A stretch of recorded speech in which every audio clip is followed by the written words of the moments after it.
All right, so in this tutorial, I want us to start from trouser drafting, English trouser. So I'll be making like 2 videos on drafting of English trouser. You know, they have different patterns of trouser drafting. They have for Ankara, they have for regular two-piece, and they have for English trouser, right? Now, I will start from English trouser, which is the most difficult or the most tasking. Now, the reason I want to start from English trouser is for you to understand it very well from the beginning, so that when I introduce the Ankara and two-piece trouser drafting, you won't find it difficult to assimilate or to understand. You know, I like to teach people from the hardest part, then go down to the easier method or easier part as well. So now, having said this, now I will make the video now on how to draft English trouser, and I will send to you. Then you are going to watch this as first video on drafting. I will still make another video on drafting again, so that in case there's anything you did not get in this first video, by the time I make the second video, you will get it clearer. Do you get? So now I will also make a video on sewing. Now please bear in mind that sewing of trouser, both English trouser and two-piece, are the same. Now, the only thing different is on the band aspect. So what I will do is I will make videos on drafting of all of these types of trousers, and then I'll also make a video on sewing of each of them. Like English trouser, I can make like 2 videos on the drafting and send. You watch it. I'll also make 1 video on sewing of English trouser. You watch and understand. I'll make a video on how to draft two-piece trouser. You watch the drafting, and also make a video on the sewing. I'll make a video on Ankara drafting and sewing as well. Do you get? But then be in mind that fixing of these pockets, like the front pockets, is the same for every type of trouser, both Ankara, two-piece, and their English trouser. So any part you are learning very well, learn it, so that because it will help you in subsequent videos you will be getting, right? So now this will be the first video on trouser drafting. So this is the introduction to trouser drafting. So let's get down to the main drafting proper. So now we want to start the drafting. So these are the 2 fabrics we are going to draft. They are the same. The measurement is for the same, right? One person owns both fabrics. Now the first thing you will do is to know the front and back of the fabric. Now the shiny part is always the front, like you already know, while the dull part is the wrong side. So you look at the shinier parts as the front and the dull part as the back, right? And then you identify the front of any fabric you are doing. That's the first thing you will do. And like I always tell people, to always clean their table.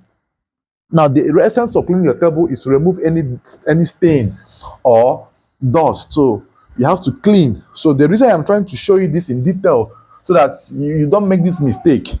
It's better that you start on time to learn it or to get it, so that you don't make the mistake. So you clean your table always, because the table, you know, tends to be dusty if not used. Even if you're using it every day, you still need to clean it from time to time to remove any particles of dust. So the reason of the cleaning is to make sure that there will be no stain or whatsoever on your fabric. Even if you're making a white cloth, it's possible that after sewing there will be no stain, right? It's fine. So I will use the black for the drafting. So let me first of all lay the blue.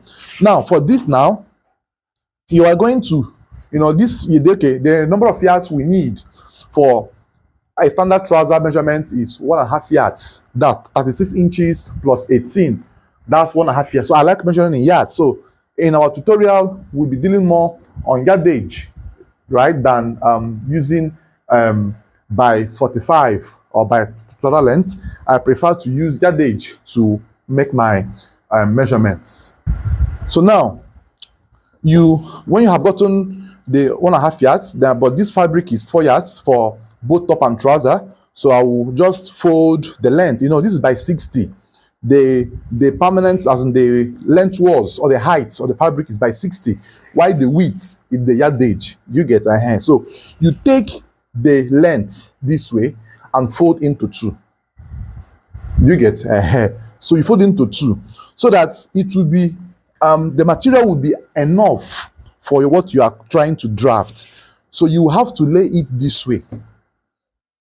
Now, the reason you have to lay this way is because when you cut out the front panel from this direction, the back will enter here.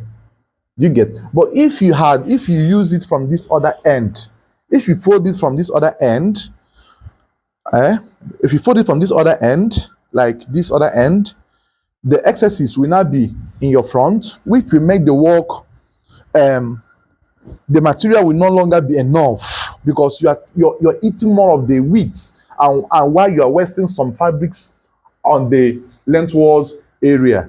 Do you get a hair? So except you have an extra large customer, that's when you will now do this. But for regular sizes, you can do this always. So I will also show you how to know if the fabric will be enough for your drafting, for your regular size, right? So you just, hold it this way and arrange. So I will arrange this and show you the final arrangement. Okay, so now I have arranged my fabric.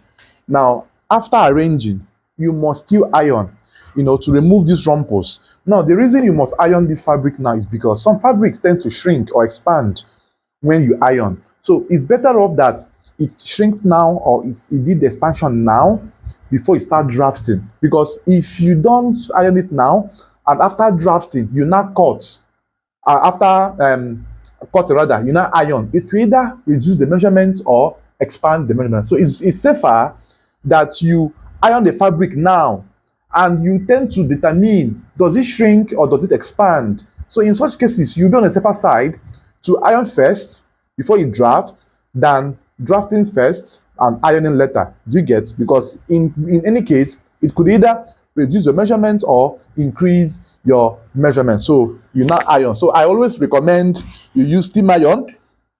Now, the reason for this steam iron is that it irons the fabric without stress, and it does not leave any shiny effect as long as you have your Teflon cover on the surface of the iron. So what is Teflon cover? Teflon cover is what you're seeing on the iron surface, this white stuff, right? I bought it differently and fixed on my tool iron steam iron. So it's better to use so that you don't shine or dent your customer's outfits. There are some clothes you'll be making. You'll be asking yourself, this clothes, is it, was this sewn? Because of how neat it is. So everything starts from your drafting stage. In some cases as well, some sewings, like if you don't use iron, you tend to see that it will damage the outfits. You will see shiny effects. You will see iron droppings on the clothes. So as you can see how smooth this one is going, and the steam iron helps to go both at the upside and on the underneath to iron effectively, right? So this is what I'm just trying to explain. So this is how it goes. So you make sure you carefully, iron out properly to the very end. So once you are done ironing, then you now start your drafting stage. So you arrange the fabric as well. So and start your drafting. Now the first you do is to mark your baseline. So I have introduced you or shown you this, our pattern rule this way. So the first you will do is to make sure your straight line at the hem, at the base here, is very, very straight or correct. And if you use only your long ruler, there's a great tendency that you might make a mistake and it will tilt or it will bend this way. By so doing, the whole trouser panel will be bent, and it will not relax. It will give you that little stretchy effect, and which will make the work to be balanced on the customer's body. So every little thing I am doing counts. So that is why you paid for a masterclass for this.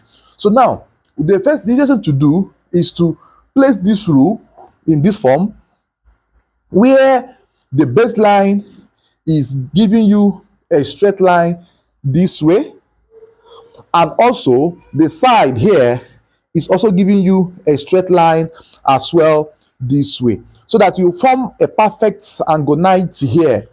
Now once you have gotten to this angle 90, you can now tilt it the other way around to make sure it's also corresponding, and then you continue with your straight line from here as well. It go all through this way. right? So it goes all through this way. So this is how you must make sure it is going right. So it goes all through this way. Make sure that the line is as straight as possible. So once you have gotten to this stage, now you make sure the lines you have drawn is perfect. Take your time, right? This is one of the foundational steps you must take to make your work come out nicely at the end. Then here, you mark 2 inches at the hem from that baseline you marked. Now, these 2 inches you are marking is for the hemming or folding of this trouser. So once you mark 2 inches, you now connect the line straight as well. So you have your line properly connected. After this, you now apply the length of your customer's trouser. Now the length we have is 40. Now this length, you will not need to deduct anything. Mark the whole 40, right? You can make it to be at the baseline here or at the middle, anywhere you want to put your tape, there's no problem. So you place your mark 40 inches. Now this 40 you are marking is for the length of trouser. No addition, no subtraction. Bear in mind, the 40 was marked from that 2 inches that you added. So you mark 40 here. Make sure that your tape is not bending this way or bending this way. Please, very important. As you can see, these two 40s are not the same. But if you place it straight, the 40 will be equal. If you do it like this, it's not a 40. It's lesser than 40. Don't make your tape to bend. Make sure that any point your tape is being placed straight line, not bending your tape or doing it this way, right? So this is very important as well. Don't forget.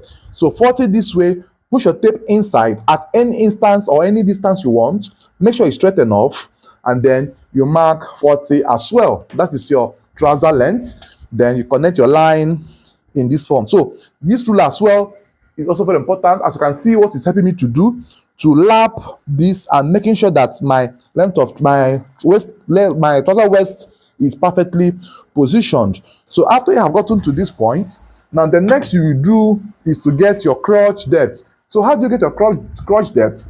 The formulas I gave you previously, but then simple thing here is divide your hip by 4. So the hip we have is 46 hip, which is 11.5. So right here, you mark 11.5 for your crotch depth. Hip measurement divided by 4. So you mark 11.5 for your crotch depth. Then connect the line as well. So with the help of this pattern design curve as well, you place it in a way that it helps you to get a straight line here and also a straight line here as well, so that your lines will be correct. You know, this particular curve is very important, and it helps me to make my work come out nicely. So our crotch depth has been gotten. Now the next we are going to get is our knee line. Now the knee line is very important, that you need to use it in this trouser drafting. Meanwhile, for your information, this trouser is called a plumb line or English trouser method of trouser drafting. So now you get your knee line. So how do you get your knee line? Measure from the crotch depth to your ankle line. So this distance is 28.5, or whatever you get. This from here to this point is 28.5, 28.5. Look at it, 28.5, right? Now, convention will tell you, that's formula will tell you to divide this distance into 2 and come up by 3. That's from the distance of this crotch depth to this line. This one, not the baseline, no, the 2 inch line. The distance from here to here, divide by 2 and come up by 3. That's minus 3. So from here to here, gave us 28.5. Divided by 2 will be 14.25. Then minus 3 will be 11.25. So in such cases, I'll just pick 11 as my knee line. I'll ignore the fraction there, 0.25. I'll pick 11 and then mark it twice this way, and also place my tape or my design curve ruler this way, and then I will connect the line to go straight. So these lines being straight is paramount, please, very paramount. This line being straight is very paramount. So for me to spend money to buy this, I think if you want to learn from me, you have to get this as well, or something that can give you this. You get fine. Now after you have gotten these lines, this line is your waist line, crotch depth, knee line, your hemming line, and your base line. So these lines must be drawn out in this form as well. After which, you now come to your crotch depth, apply your hip by 4.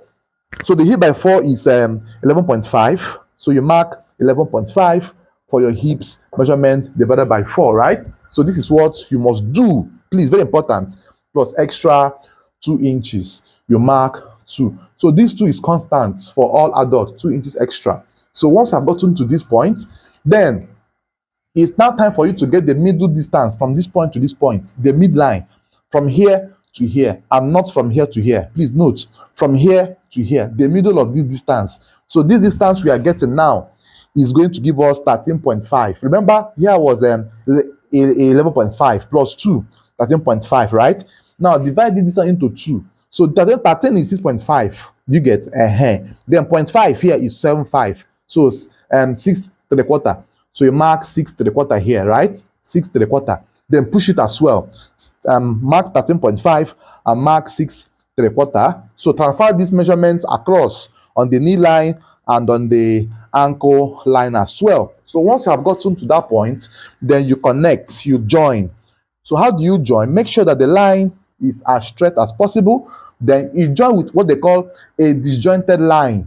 The lines will not be marked straight. It's better off to join it with what they call a disjointed line, just like I am doing. This is a professional way to join lines that are not, or that is not a major line in your pattern making. This line is just a guide, not a major line. You get? Fine.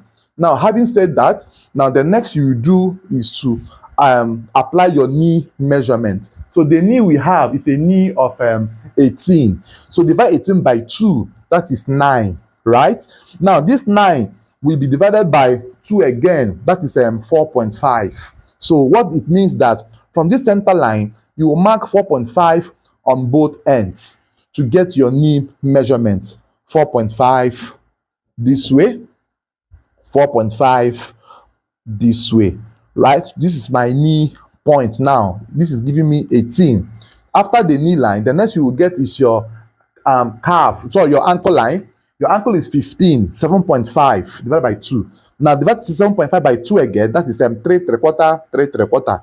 So here you mark 3.75, 3.75. Here you also mark 3.75. That is 3.75, 3.75.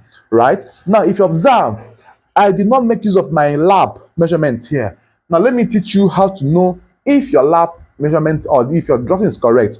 Now, whenever you are making a trouser, if you divide your hip by 4 and mark plus extra 2 inches, this total distance must be equal to or a bit bigger than the lap measurement divided by 2. So my lap is 27, which is perfect. So this is going to show that this measurement is correct. So on no account should your lap measurement be bigger than this whole distance. If it's like that, that means your hip was wrong. So to cross-check your measurement to be perfect, I said, if you divide your hip by 4, which is 11.5, and mark extra 2, 13.5. So this goes to show that this person's lap cannot be more than 27, which is 13.5 times 27, right? So if you divide your lap by 2 and it gives you a value bigger than 27, that's 13.5. That means your hip is wrong. So this person's lap must be from 27 inches downwards, either 27, 26, 25, 24, 20, 23, 22, and so on and so forth, so downward. This lap cannot be 28 or 29 or 30. So it's not possible because of the lap cannot be bigger than the hip of a 4 plus extra 2. So that is the trick you use to confirm your measurement is correct before you start cutting, right? Fine. Now after that, the next you do is your waist circumference. The waist is 29. Waist is 39. Divided by 4 is 9.75. So you mark 9.75 in this form, and then mark extra 1 inch as well. This is it. Now, it's now time for us to join. Please note how we are joining. Now, you are going to join the 1 inch you have on your waist to the real hip measurement. It goes in this form. Now, this line as well is also an indicator to tell you when your measurements are correct. On no account should this line be as straight as this. It's not possible, right? Your waist by 4 plus 1 cannot be equal to hip over 4. It's not possible. I said your waist divided by 4 plus extra 1 can never be equal to hip over 4, except on children. When we get to children level, I will explain that for you as well. But for adults, your waist over 4 plus 1 inch can never be equal to your hip measurement divided by 4, right? That is for standard measurement, except for people that are based on their tummy or waist region. But for regular sizes, it's not obtainable, right? Fine. Now, having said that, then it's now time you join the 1 inch on the waist to the real hip measurement. Then you are going to bring up this line on the calf, the line on the ankle, bring it up straight to a certain level, just like this. So you just draw the line to go as straight as possible. You see the essence of this ruler is going to give you an edge over many things. It gives you a straight line and makes you know when your lines are correct. So connect the line, just come up a bit this way. Now you might ask me, what's the extent of the line coming up? It could be from the baseline, from the hemline. 10 inches high is ideal. 10 inches high is very, very ideal, right? So you can just use it as a guide to know when to consider. Now, if you observe, if you have a client that the calf is included in the measurement, like some people do have calf, right? So you can now cross-check if the calf is entering or is going to enter inside this measurement when you start your when you are drafting. So, but my client's calf wasn't mentioned in the measurement because these measurements were sent, and I'm the one that edited the measurement to suit my particular drafting pattern, right? So I just increase the hip and then maintain the length of trouser and everything. So here you bring out the necessary tools that is needed to go further in your drafting. So as you can see, the essence of getting these tools as well. So we are going to use these ones, the one I'm bringing out for our drafting stages. Let's use this.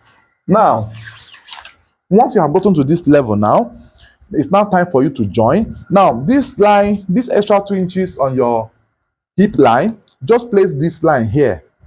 Use this one, right? Use this one. This one will not really give you, okay, this one can still give a perfect curve. You can still use this one as well to do the curve, but I think I prefer this. It gave me a deeper curve. This one gave me, I think this one gave me a deeper curve. It's still okay. Let me cross-check. Okay, it's still the same. So anyone you want to use is still okay. So let's use this. So you just lap it here. Just lap it here. From here, you now just make a curve that laps all through this way, right? You see, you just go that way. Fine. You might not really need to measure whatever here, but the minimum is 2 inches high in case you want to measure. But however, I just leave it that way. Now, after you have done that, then you bring your hip curve, place it in this form, connecting the 2 inches you have to your knee line, right? To your knee line. So you hold it firmly this way and connect from here to this very point, this way. And after which, you now blend this to the line that came from the ankle. Make sure it's properly connected that way. As you can see how it's connecting. And then connect from here to this very point. You see the line is perfectly connected. There is no sharp edge or sharp edge on this outfit. Then you now connect this. This one could come like this. It will come like this. You know, avoid the most curvy part so that it doesn't chop off the lap measurement. Just, if possible, you can even use a straight line to connect this. It's still allowed. You can use a straight line to connect from here to this point. But I just, for perfection's sake, just use this rule to give it that little curve. So you can connect from here. Avoid the curve to be bulging inside more. So this one is ideal. Then you still bring it down and then make sure it's lapping properly. From here as well, you flush it down all through this way. See, the connection is smooth as you can see. So you can just, fine-tune this edge so that it doesn't give you a pointed edge here. Then the trouser slope or slanting is half an inch, that's 0.5. You slant by 0.5 from here, and then use your hip curve as well and curve. So this curve should be a bit above your center panel. It should not be ending at the edge here, nor at the middle, a bit above the center panel, right? So fine. After you have done this, the next you will do now is to put your pocket positions. From here is 2.5 this way, and from here is 7 inches minimum, 7.5. I'm using 7.5 so that the customer will be comfortable while putting his hands in his pocket, right? So this is the perfect way you can use to draft your trouser. So I will cut out this, and also you're also going to watch how I cut. So in cutting, you don't cut from the inside of the choking, you cut from the outside or on the choking. Very important, so that you don't shorten or reduce whatever you have drafted. So let me cut and then show you as well how to draft the back. Now we have finished cutting. So if you want a perfect fitting, perfect whatever, you have to pin your fabric. Even if you're cutting one, or like one layer of trousers or one part of trouser, you just have to pin. So this pin will help you to keep the trouser on alignment so that it doesn't shift or tilt. So you pin at a very strategic locations on your outfit. So this is the pin, or this is the pin. Then after you have pinned it this way, now the next you do now is to cut the back panel. So you just have to shift your tools and then remove this stuff this way. So now you drag this to come front just like this so that you get the actual placement you are looking for. So it's advisable that if your fabric is heavier at the hem, you can look for something strong and place on top so that it doesn't slide off when you are cutting. So you also hold this way, and then you bring back the fabric, your panel of trouser, and place this way. So I'm placing this way as well. So while placing this, you are going to give room at the upside for extra 2 inches raising. It's called raising. The front panel was slanted, but the back will be raised. It's called raising. So it's called raising. So you have to raise it by extra 2 inches for English trousers. The minimum is 1.5.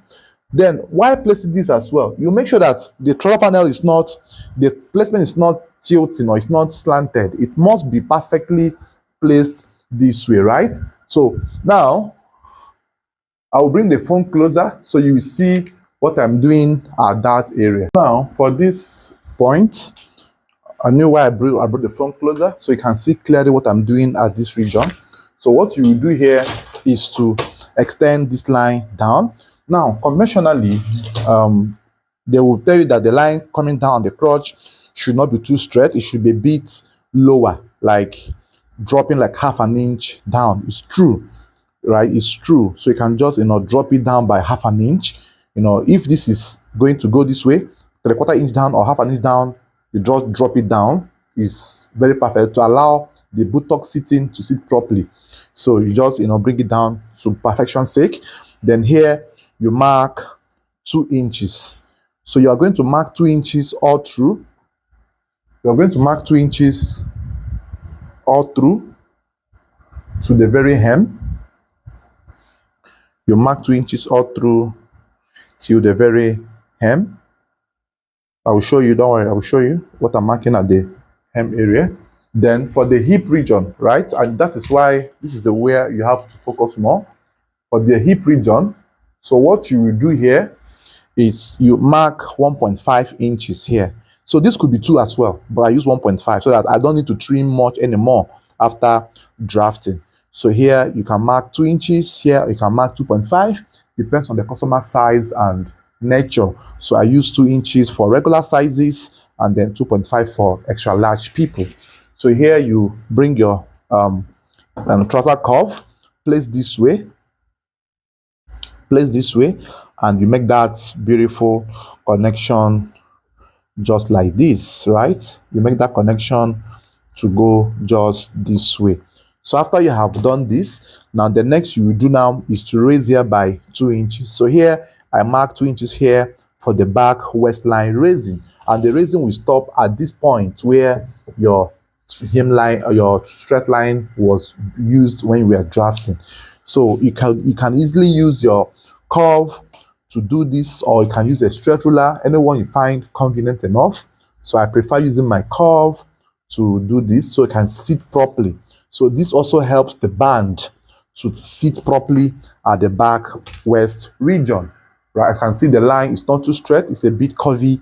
It ended at this point. Then you now start joining this additional 2 inches at the inseam.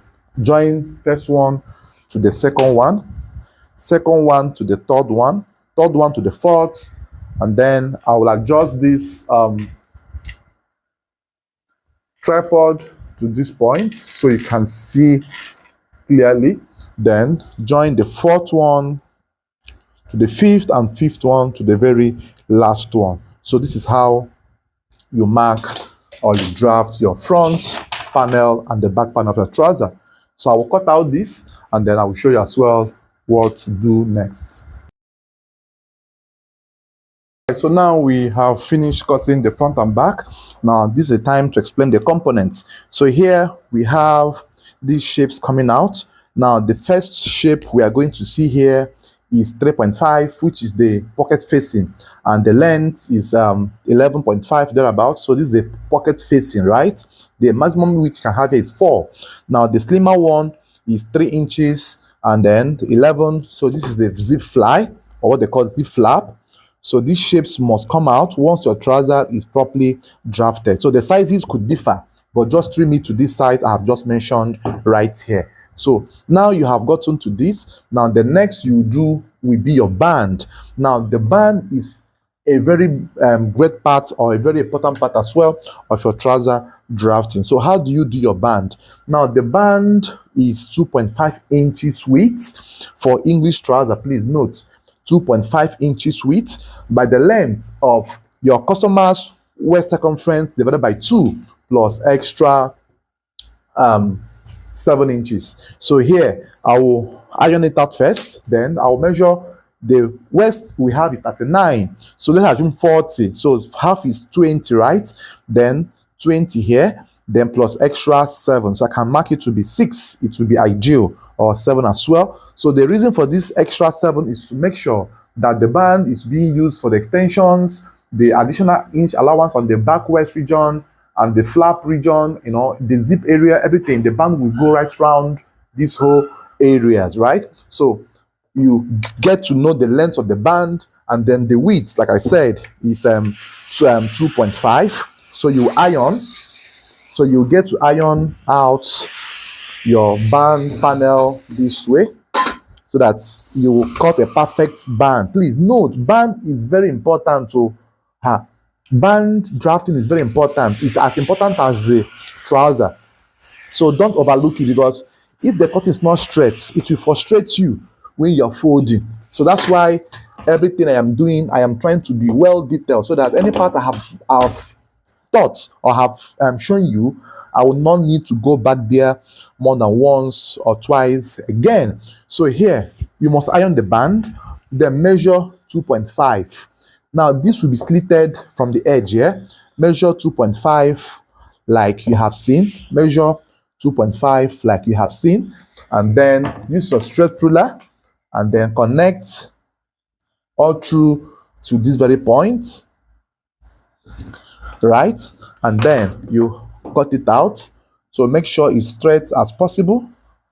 Then you cut it out. Just from here, you cut it out. And then cut all through here.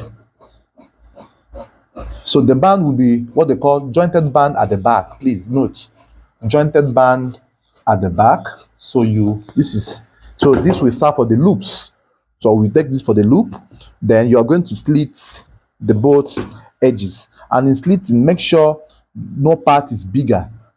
Your scissors will be used just like this, carefully, until you slit all out.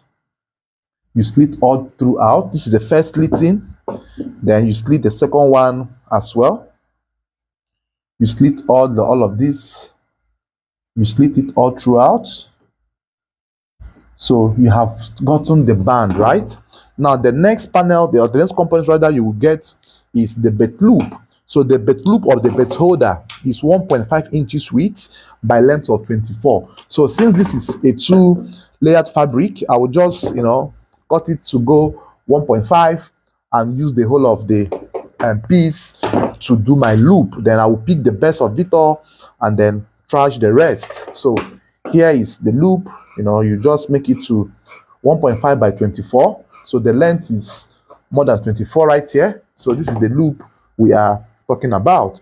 Then after this, now the next we are going to deal on here will be the welt pocket placket. So this can be gotten from this piece of fabric that was cut out from the trouser panel as well. So this one, the measurement we are going to use for this one will be 3 inches or 3.5 inch width by length of 7 or 7.5 or 8 maximum, right?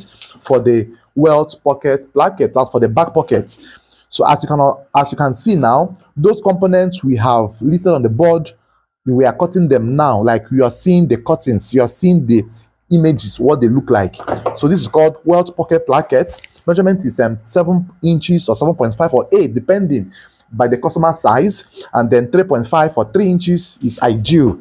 So anything you do is still very much okay, which will still be trimmed off in the process of your sewing. So you have cut our welt pocket placket. So basically now, or virtually now, we have finished drafting the whole components of this outfit. So the next thing you will do is to chalk it out to differentiate the front and the back. So make sure you chalk certain region that will not be obstructing your finishing when you are sewing. Chalk the back, not the front, right? So you can now remove your pins and then you return them to the box and then chalk it out. You chalk out like I'm showing you right here. So just chalking them out. So all of this, like you see how perfectly drafted this thing is. So like I said, I might be showing you the next video on how to gum this and how to sew this. But then if I did not get to show you this particular video of sewing, don't feel bothered. I will still make a video again on how to draft trouser. But that time, maybe anywhere I will not touch it and then show you a one video on sewing of English trouser, which is the same thing. Right, so don't really be waiting for this exact blue or black fabric. I might still show you the video on this sewing, but if time permits me, I will make the video on the sewing. But this is just for teaching of how to draft for the very first time. Thanks for watching. Hope to see you on the next one. Bye bye for now.